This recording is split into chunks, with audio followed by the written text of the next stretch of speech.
helped Doc create books for his son and the world. Hello, my name is Doc, and this is Promises. This thin path keeps winding on, volcanic the rocks beneath, shredding my feet terribly, but I have promises to keep. Harrowing this long journey, my mind fills with thoughts of sleep, but there is nothing that can stop me. I've made promises I must keep. Every obstacle befell me, every knife has cut me deep. All my loves have betrayed me, but I'm no victim, I don't weep. This light that shines inside of me gives endless strength to carry on. There is nothing that can stop me. I've made promises to my son.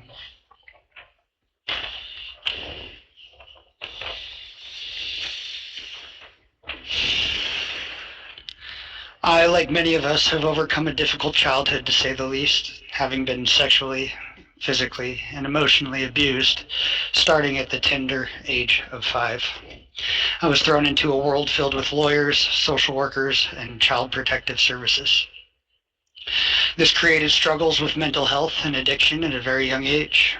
After being found lifeless on the streets at 15 years old, I got clean and dedicated myself to positive change and an education. I fought hard to regain lost ground, eventually graduating from high school with a 4.1 GPA. And in doing so, I received a grant for at-risk youth to go to college. I did for a while, but it just wasn't for me. I felt a deep passion to see the world. This burning desire drove me to work for a year, saving everything I earned, and purchase a one-way ticket to France.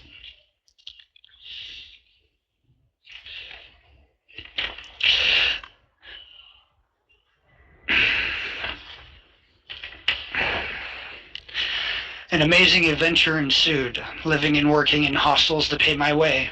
But like many of us, I bought into the lie that we must work till 65, retire, then live. So I returned to the grind and went back to work, regretting my decision instantly upon my return. After a couple of years working 72-hour weeks in a dead-end job, I woke up one day and knew deep in my core I was destined for more. So, October 2010, I dropped everything and everybody, packed a duffel bag, and booked another one-way flight to France, ma belle France. Only this time it wasn't for vacation. I returned to France to join the French Foreign Legion, la Légion étrangère. To make a long story short, because this story must unfold on its own time, I was accepted into the Legion where I excelled, serving nearly a decade with honor and fidelity. Honneur et fidélité. As a paratrooper and combat medic, I saw combat in the Middle East and experienced hell on earth in Africa. The combat-related PTSD that followed me home was not immediately destructive, even though some saw the signs in mid-2015 after a particularly brutal mission in Central African Republic, or la République Centrafrique.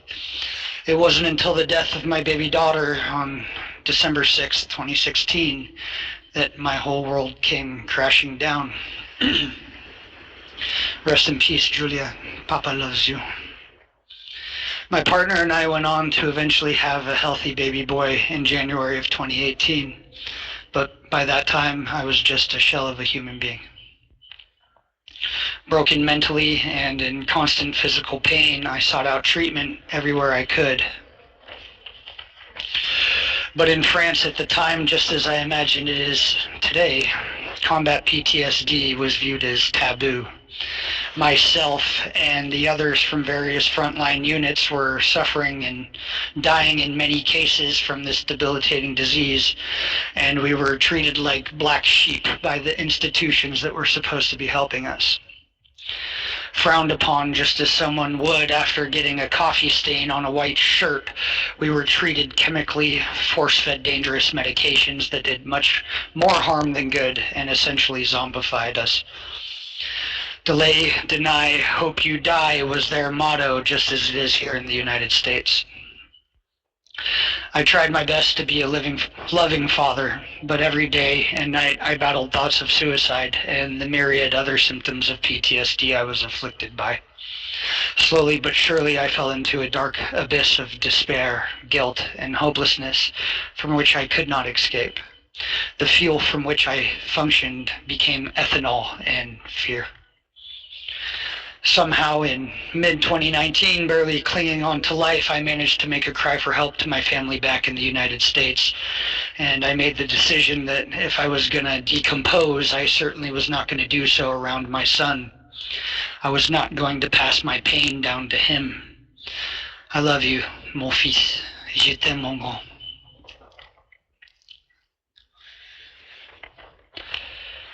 Coming home in mid-2019 after a decade serving in the Foreign Legion was like waking from one nightmarish dream into another. My country of origin and I had something in common. We were both broken, divided, and a shell of what we used to be.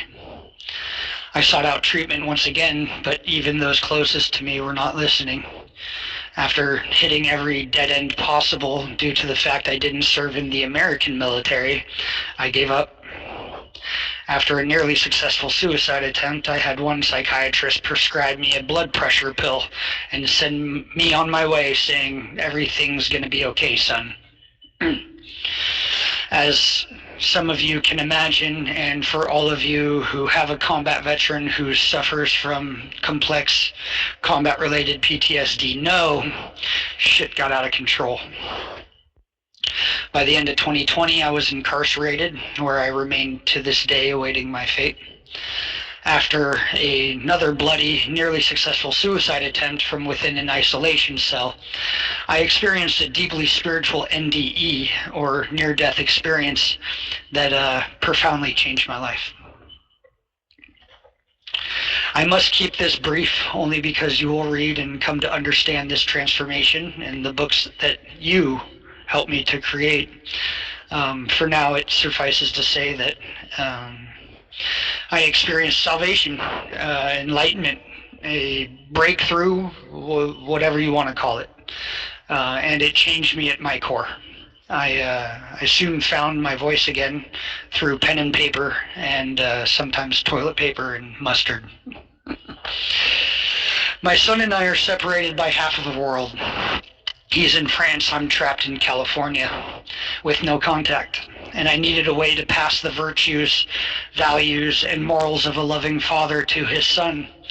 So I started writing poems and short stories that I would send home and have stored in a shoebox that would later hopefully be delivered to my son at the right place at the right time, seeing as everything has its perfect timing.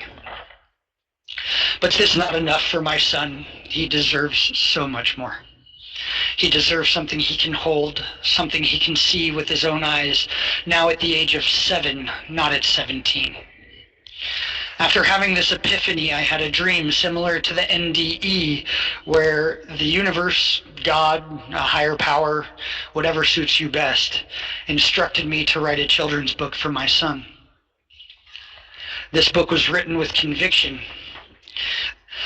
The following morning, in just a few short hours, the story poured from my soul. Each line was filled with the light of my son and this higher power that had instructed me to create it. This is the first book you will help me to bring to life, and it's called Ulysse the Light Bringer.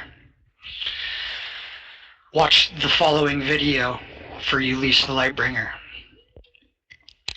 This book of light immediately changed the frequency in this god-awful place, and in little time at all, copies of Ulysse the Lightbringer could be found throughout this facility. Can I read this to my child, Doc? Can I have a copy, Doc? This book has true power, Doc. Everyone wanted more, and I soon found myself writing a second book, Bee the Humble Bumblebee, and even a third, Marcy the Mindful Mouse, and more. My children's books were bringing love and light into the hearts of cold-hardened criminals and the walls that seek to obscure them from their families.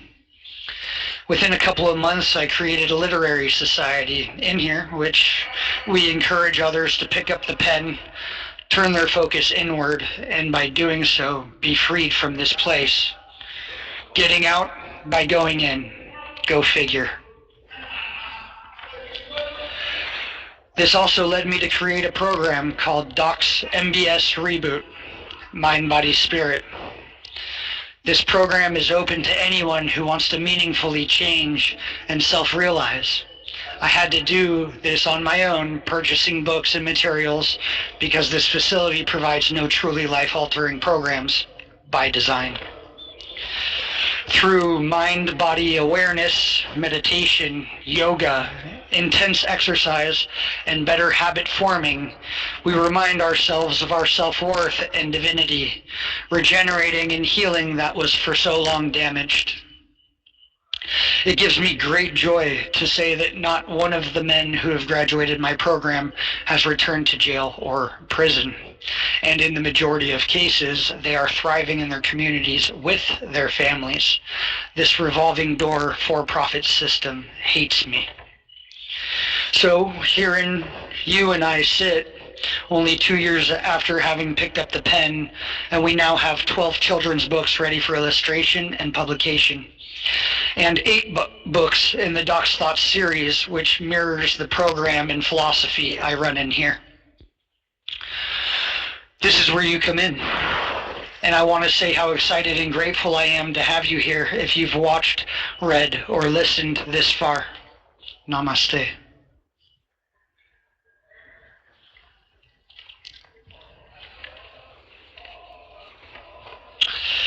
It is time that my son learns just how much love his father feels for him. It's time he knows that his father has been thinking about him every moment of every day since the last time I held him in my arms back in 2019. And with your help, we are going to make this happen in a miraculous way. I am reaching out to you with all of my heart and spirit because I am severely limited by the restraints of my incarceration, both financially and physically. I have done all that I can do from within, but now I must trust and rely on a brave few to make this dream come true. Is that person you? The books have already been written, and I will gladly send donors digital copies upon request. We have already discussed contracts with bookbaby.com. We have a plan and set goals to accomplish the proper creation, distribution, and advertisement of these works of light so that they may be found globally, and most importantly, by my son. We are humbly asking for $5,200 US for the editing and exterior design of all 10 of the children's books combined. We also humbly ask for $5,200 for each book in the Doc's Thoughts series, which totals 8 books at the present moment. Each book we create leads to the expansion of our message of mindfulness, awareness, and unconditional love globally. And for this, we will set our end goal at $50,000 US, with milestones every 5,000 or every creation of each book. All money donated will be used for the creation of Ulysses' books. Nothing will go in my pocket, for I have no need of money in here, and that is who I am. Any leftover funds will go into a college fund for my son. Any amount you're willing to contribute is so gratefully appreciated. And if you aren't able to contribute money at this time, but were touched by this modern day odyssey, please share this story with your family and friends, and most certainly any veterans in your life, for this is as much their story as it is mine. This would mean the world to myself, my son, and those dedicated few who are working humbly and tirelessly to bring these works out of the darkness and into the light. I'll close with a poem. To have fallen so steeply, to have broken completely, that you die before you die and are born again, a new being, the Phoenix. With a deep Dharma bow,